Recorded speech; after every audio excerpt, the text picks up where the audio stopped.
आज का हमारा क्लास है BA first year first paper food and nutrition और टॉपिक है हमारा सीरियल्स, अनाज। तो अभी तक हमने सारे क्लासेस में ये पढ़ा कि न्यूट्रिएंट क्या है, इनके सोर्सेस क्या हैं, इनकी कमी से या अधिकता से हमारे बॉडी पे क्या इफेक्ट पड़ रहे हैं। तो सारे न्यूट्रिएंट के बारे में हमने पढ़ लिया। तो न्यूट्रिएंट आते कहाँ से हैं, जो भी पोषक तत्व है वो कहाँ से आते हैं।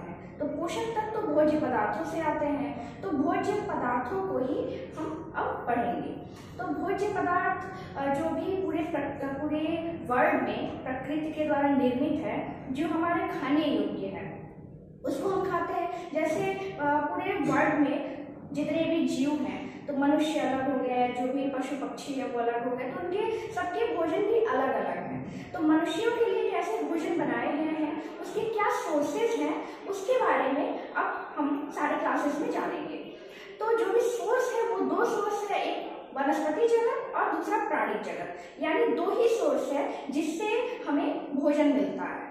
तो वो भोजन अनाज भी हो सकता है, फिर मतलब शाकाहारी भी हो सकता है, मांसाहारी भी हो सकता है। इसके अलावा अनाज हो गए, सब्जियां हो गई, फल, सूखे मेवे, दाल इत्यादि चीजें सारे इन्हीं सोर्सेस से प्राप्त होते हैं।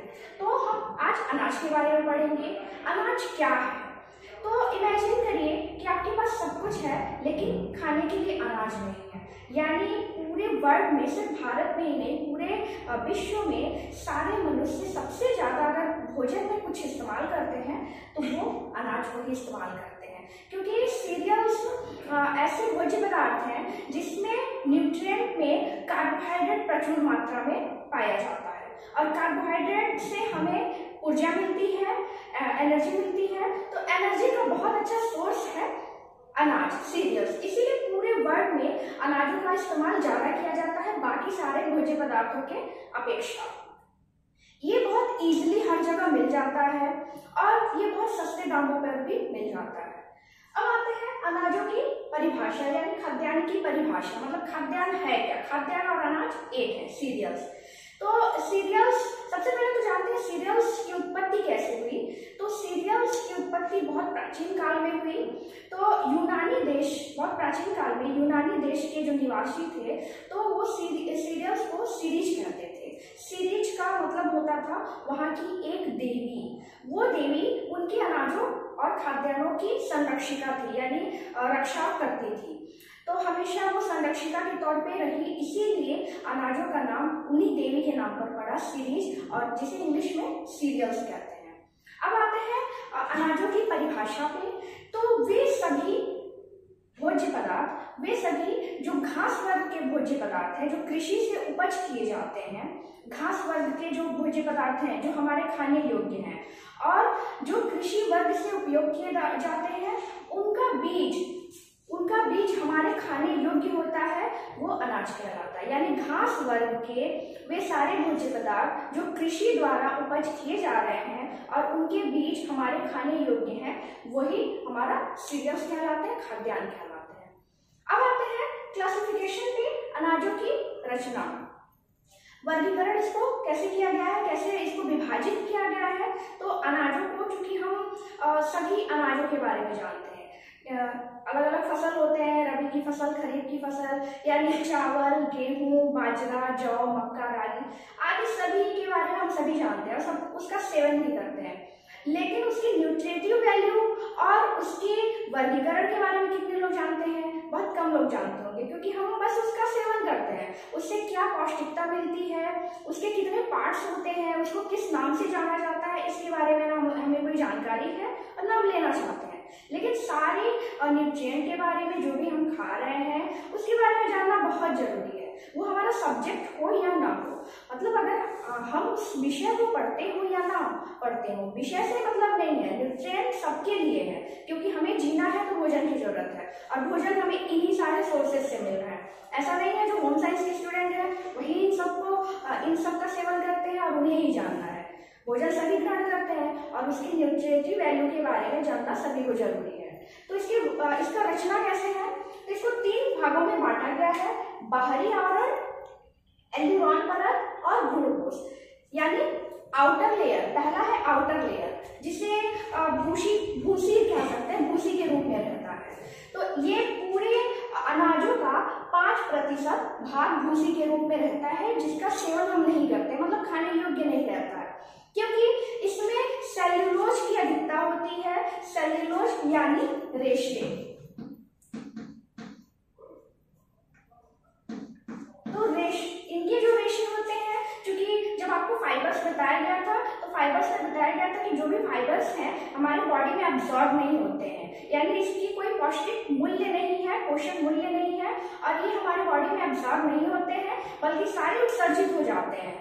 तो इनमें जो आउटर लेयर होता है वो भूसी के रूप में रहता है, और पूरे अनाज का मात्र 5% ये भाग होता है। इसमें सेल्यूलोज प्रचुर मात्रा में रहता है, साथ में कुछ मात्रा में विटामिन, प्रोटीन और मिनरल्स भी रहते हैं, बहुत अल्प मात्रा में, जो कि जब ये खाने योग्य बनाया जाता है, क्योंकि बहुत सारे प्रोसेस से होकर ये हमारे घर पे आता है, तो ये निकल जाता है।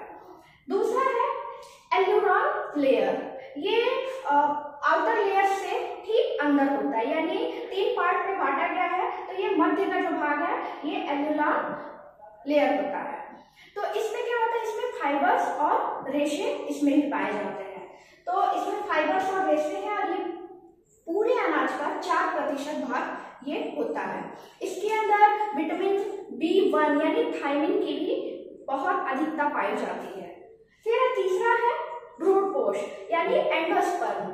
इसमें ये मेन होता है अनाज का, यानी जो बीज हम जिसका सेवन करते हैं, जो मेन पार्ट होता है वो होता है एंडोस्पर्म, यानी वो जो बीज होता है भ्रूणपोष उसे कहते हैं। तो ये सबसे लास्ट वाला लेयर होता है।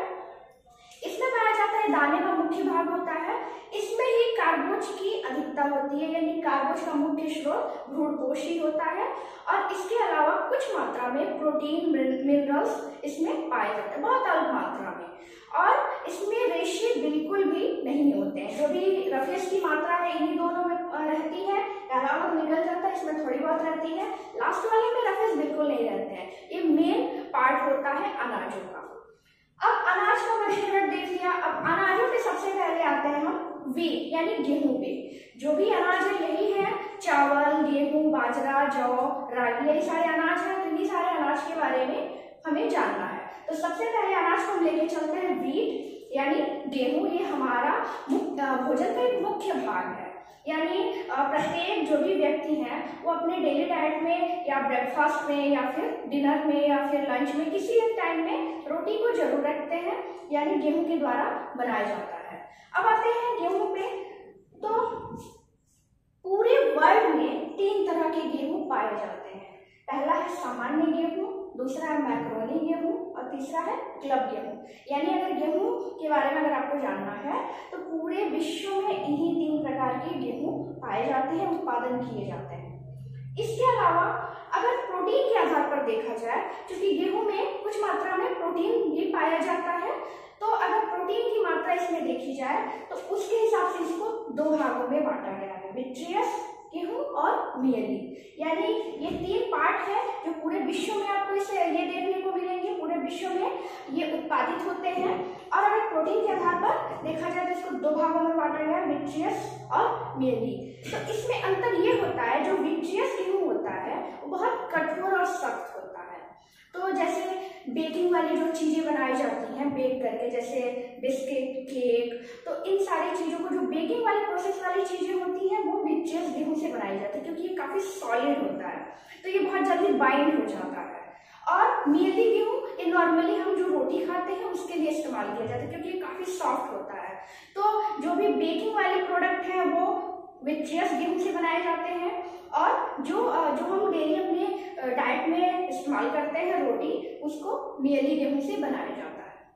अब आते हैं गेहूं से तैयार भोज्य पदार्थ। गेहूं के द्वारा कौन कौन से भोज्य पदार्थ तैयार किए जाते हैं, क्योंकि गेहूं को हम सॉलिड तो खाते नहीं है, यानी खेत में हुआ वो निकाला गया, फिर उसका हमने सेवन कर लिया, नहीं उसको बल्कि उसको कई प्रोसेस से होकर गुजरना पड़ता है, तब हमारे पास आता है, और उससे भी हम अनेक प्रोडक्ट बनाते हैं, बहुत सारे भोज्य पदार्थ मतलब रेसिपीज बनाते हैं। तो गेहूं से तैयार भोज्य पदार्थ मेन आपका सबसे पहला आटा, फिर मैदा, दलिया, सूजी, यानी हम सभी जानते हैं और सभी इसका इस्तेमाल भी करते हैं। तो ये सारे चीजें गेहूं से ही बनती हैं, यानी दलिया, मैदा, आटा, सूजी। तो इसमें अगर सबसे फायदेमंद कुछ है तो वो है हमारा आटा और दलिया, क्योंकि इसमें सारे पौष्टिक तत्व पर्याप्त मात्रा में रहते हैं।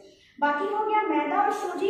तो मैदा और सूजी जब बनाया जाता है, जब मशीनों के द्वारा इसको पीसा जाता है, जब इसमें बहुत ज़्यादा घर्षण होता है और बहुत अधिक ताप के कारण, मतलब बहुत ज़्यादा इसको हीट दिया जाता है, जिससे इसमें कुछ विटामिन और मिनरल्स का नाश हो जाता है, खत्म हो जाते हैं वहीं पे। इसीलिए दलिया और आटा हमारे हेल्थ के लिए बहुत ही फायदेमंद है। अब आते हैं गेहूं का पोषण मूल्य, न्यूट्रिटिव वैल्यू ऑफ व्हीट, यानी गेहूं का क्या क्या पोषण मूल्य है। तो गेहूं में इतने सारे न्यूट्रिएंट पाए जाते हैं, जिसमें आपको दिख रहा होगा एक तरफ है पोषक तत्व और दूसरी तरफ है मात्रा। तो इसका वर्गीकरण किया गया है प्रति 100 ग्राम, यानी 100 ग्राम के हिसाब से ये इसका आंकड़ा निकाला गया है, यानी हर 100 ग्राम गेहूं में कितनी मात्रा में न्यूट्रिएंट पाए जाते हैं। तो अगर 100 ग्राम गेहूं है तो कार्बोहाइड्रेट की मात्रा रहेगी 71.2 और प्रोटीन की मात्रा रहेगी 12, यानी ये भी ग्राम में ही है। फिर है फैट। तो फैट बहुत कम पाया जाता है सारे अनाजों में, नहीं के बराबर, जो अदृश्य रूप में रहते हैं, दिखाई नहीं देते हैं। तो फैट की मात्रा है 1.5, कैल्शियम की मात्रा है 0.05, फास्फोरस है 0.330, आयरन है 5.3, यानी आयरन की मात्रा अच्छी मिल रही है। फिर है थायमिन की मात्रा है 0.54 और निकोटीनिक अम्ल है 5। यानी गेहूं में, जो हम अनाजों के बारे में पढ़ रहे हैं, तो गेहूं में इतने सारे न्यूट्रिएंट पाए जाते हैं, अगर वो सही तरीके से उसका हम सेवन कर रहे हैं, उसको सही तरीके से पका रहे हैं, सही तरीके से वो मशीनों के द्वारा पीसे जा रहे हैं, तो ये सारे न्यूट्रिएंट उसमें मिल रहे हैं, जो कि पकाने के बाद, घर्षण के बाद, मतलब तमाम जो भी प्रक्रियाएं होती हैं, उसके बाद बहुत सारे उसमें न्यूट्रिएंट का नाश हो जाता है। तो मेनली इसमें इतने सारे पोषक तत्व गेहूं में पाए जाते हैं। ये था हमारा सीरियल्स में हमने गेहूं के बारे में पढ़ा कि गेहूं की रचना कैसे होती है, इसमें कौन कौन से न्यूट्रिएंट पाए जाते हैं और इससे कौन से भोज्य पदार्थ बनाए जाते हैं। तो खाद्यान्न अनाज हमारे भोजन के लिए बहुत जरूरी है और इसके बिना एक तरह से हमारा दिन नहीं चल सकता है। यानी आपके पास नॉनवेज के सारे वैरायटी हैं, फल हैं, सब्जियां हैं, आप उसको बहुत दिन तक नहीं खा सकते जब तक आपको अनाज ना मिले।